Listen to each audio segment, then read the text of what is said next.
Welcome back to the 2023 Big 12 Football Media Days presented by Old Trapper. Now we have on the stage West Virginia coach Neal Brown.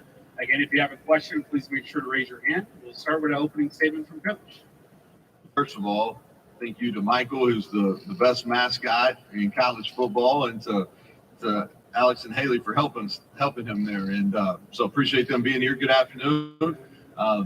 It is afternoon on the East Coast, and we've got a couple of East Coast members now, so appreciate that. Glad to be here. And I'll say this at the front, appreciate what you all do as far as covering college football and making it one of the top really sports in that's out there. So I appreciate that.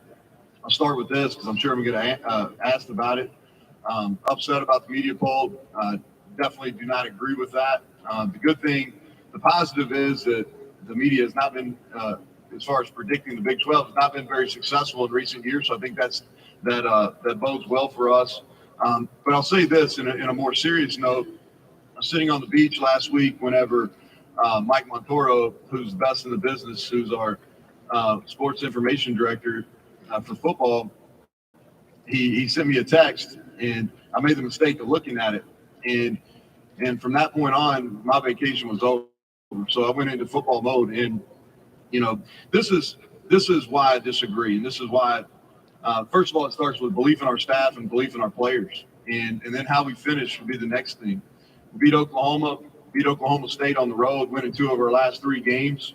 Offensively, this is going to be our best group, and then we have 132 starts returning on the offensive line. 132. If that's not most in the country, it's got to be close. And within that group, we've got 4 former freshman All-Americans.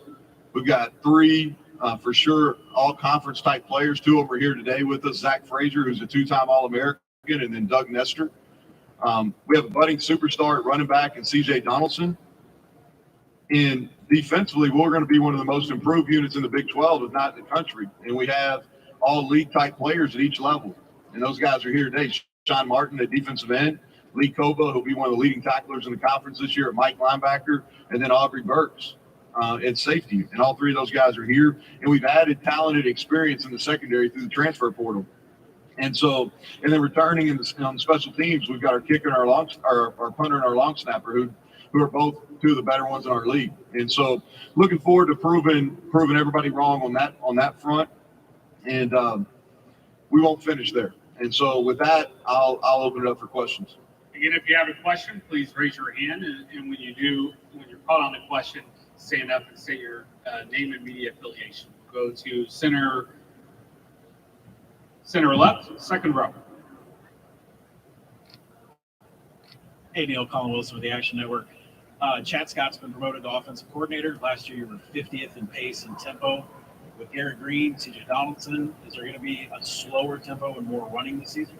Well, I think running the football is going to be the strength of our offensive team. But one emphasis on that is we've got to be more explosive in our pass game.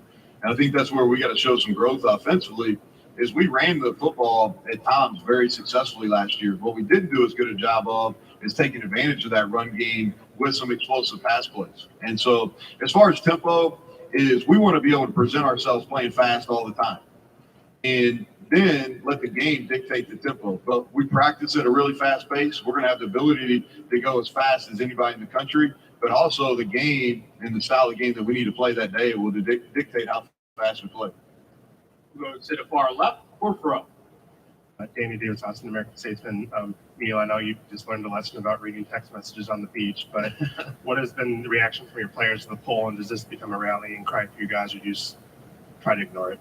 No, I think we're past this day and age with media information of being able to ignore anything. I think your best opportunity is just confront it. We had a team meeting on Tuesday where we talked about it in detail, and probably more colorful terms than I just did here, but a lot of the same things that I said to our team, I just repeated here in front of you all. And I have a strong belief. And what we spend a lot of time on is just talking about being better. We have a clear vision of what we have to improve on. I think if you talk about offensively, we've got to get better efficiency-wise, especially on first down and in the red zone.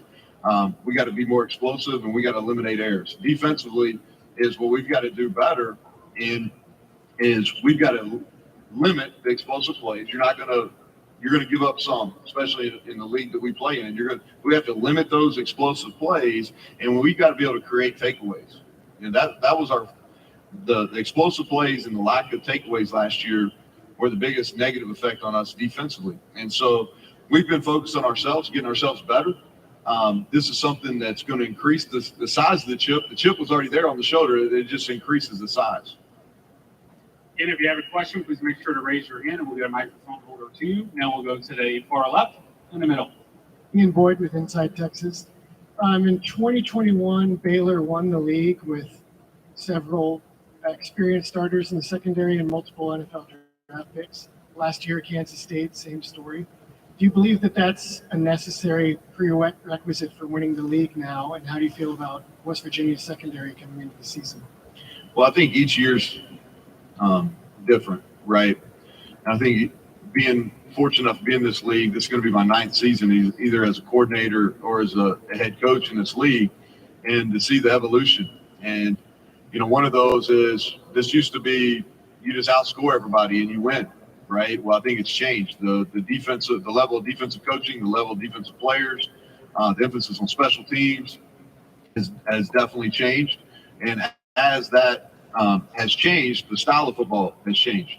You got to be able to defend the pass. If you go back and look at us, we played really good defense for 3 years. In 2020, we played great defense, but we played really good defense. And what we did a good job of is we gave up some completions, but we kept the ball in front of us. We were able to tackle, and we didn't give up the home run shots. And so I think when you look back to whether it was Baylor or Kansas State, what they did a really good job of is limiting those deep pass plays.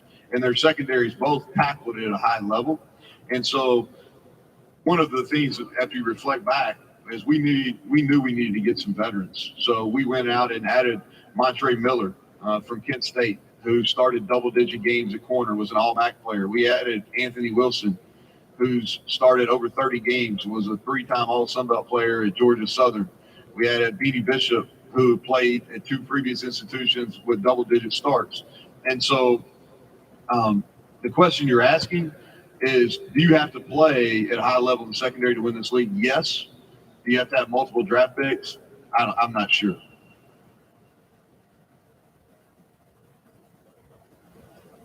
And any questions for Coach?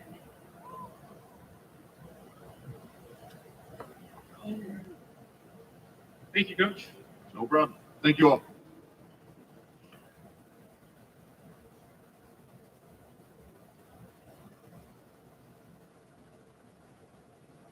We have our next press conference at 11:25 with Iowa State coach Matt Campbell.